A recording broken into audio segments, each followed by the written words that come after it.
Shuzhen woke with a start. The next thing she knew, she was standing beside her bed. It was about 5 in the morning, a little earlier perhaps. At first, she thought it was the absence of gunfire that had woken her. The artillery that had been thundering for days had suddenly fallen silent. Then she noticed a warm stain on her cotton nightgown. She stood barefoot and dazed. Blood. The wetness quickly turned icy cold. So, it had finally happened to her, as it does to every woman.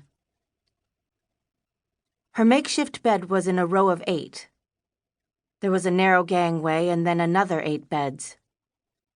Buildings all over Nanking were burning, and light from the flames filtered through the blackout curtains that covered the small oval attic windows.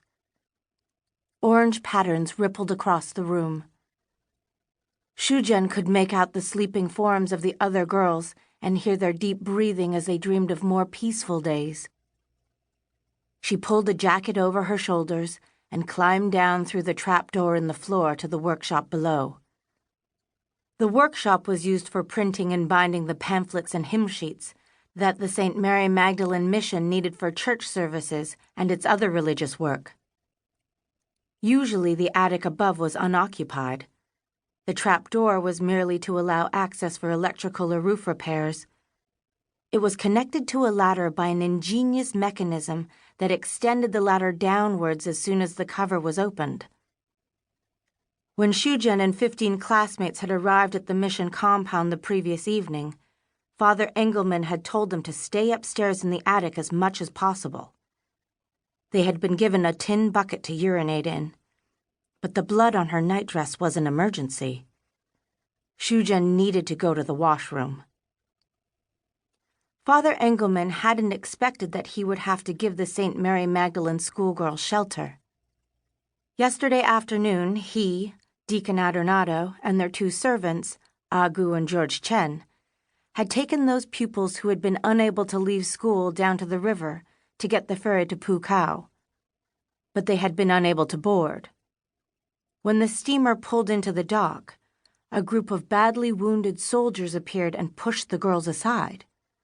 One of the soldiers told Father Engelmann that their division had been shot at, not by the Japanese, but by their own side. They had received orders to make an emergency retreat, but had clashed with Chinese soldiers who had not received the same order, and so thought they were deserters. Having obeyed instructions to destroy their heavy weaponry on leaving the battlefield, they were a sitting target. They were machine-gunned and came under artillery fire, and some were then crushed by tanks. Losses and injuries on the retreating side ran into the hundreds before the misunderstanding was sorted out. No doubt out of a sense of guilt, the unit who had inflicted the injuries took over the boat at gunpoint and put the wounded on board. There was no room for the clergymen and the girls. Father Engelmann had felt that it was too dangerous to stay by the river.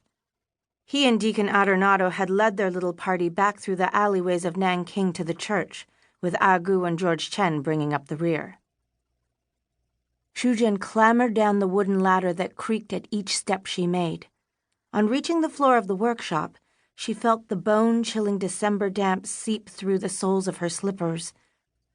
Standing on one of the tables near the ladder was a thick candle, melted into a shapeless mass of wax.